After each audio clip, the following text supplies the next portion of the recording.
Taiwan's drag queens are fighting a dual battle, one with the society to accept them and another with their communities to take up traditional responsibilities.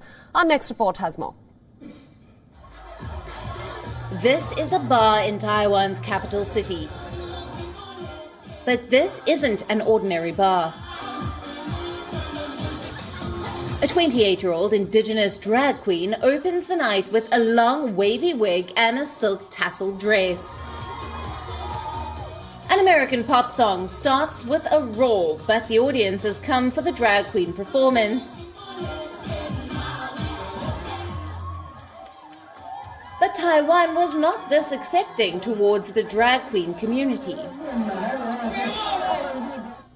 The country legalized same-sex marriage last year, a first in Asia, despite stiff opposition from some Christian and conservative groups. I think the situation has changed quite a lot, to be honest, especially in the last 2 years. There are a lot of heterosexual people among our drag queens fans. The proportion of heterosexual fans is catching up with that of homosexual fans. I think it's probably because everyone talks about these topics quite often, such as gay marriage, homosexuality and bisexuality. So people no longer consider it as a distant or prohibited matter. It has already become a part of life. But Taiwan remains divided over the related issues such as same-sex parenting. Gender diversity is an especially sensitive topic for many indigenous communities, where conservative faith and other traditional values play a major role. The drag queen community is fighting a dual battle, one with the society, another with its own tribe. Drag queen artist Draggy Boo Boo, an ethnic Paiwan from southern Taiwan, narrates his anecdote that it is difficult to take on responsibility in a tribe while being true to the LGBT identity. I think in tribes there are many people like me, and probably the situation they are facing is even more serious. Although my family is from a tribe, I'm not the one who will take on the leadership.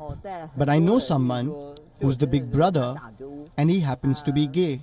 He likes boys, but he's a Christian and also the next head of his family. So they have a lot more to discuss about from this aspect. I believe there are a lot of people like me and their situation is much more difficult than mine. I'm really lucky that at least in my family, my mother and my brother are able to understand what I'm doing and they are being very supportive. For me, this is already a huge relief.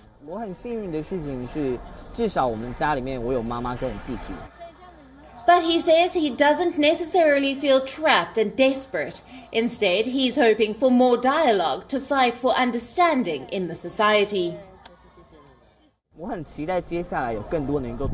It's true that the way of performing as a drag queen suits me very well.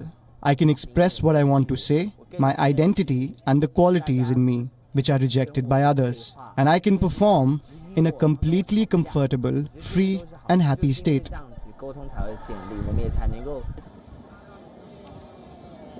The drag queen culture and homosexuality has slowly become more acceptable in Taiwan. There is no punishment for expressing one's orientation. But there is no legal protection for homosexuals either. Even though they haven't been drastically discriminated against in a legal sense, they also haven't been recognized. It's as though the authorities have simply turned away from them. But there is still hope. Tens of thousands of people are expected to join Taipei's annual Pride Parade, which is likely to be one of the largest globally this year due to the coronavirus restrictions elsewhere. Bureau Report, WION, World is One. Co-presented by Skoda. Simply clever.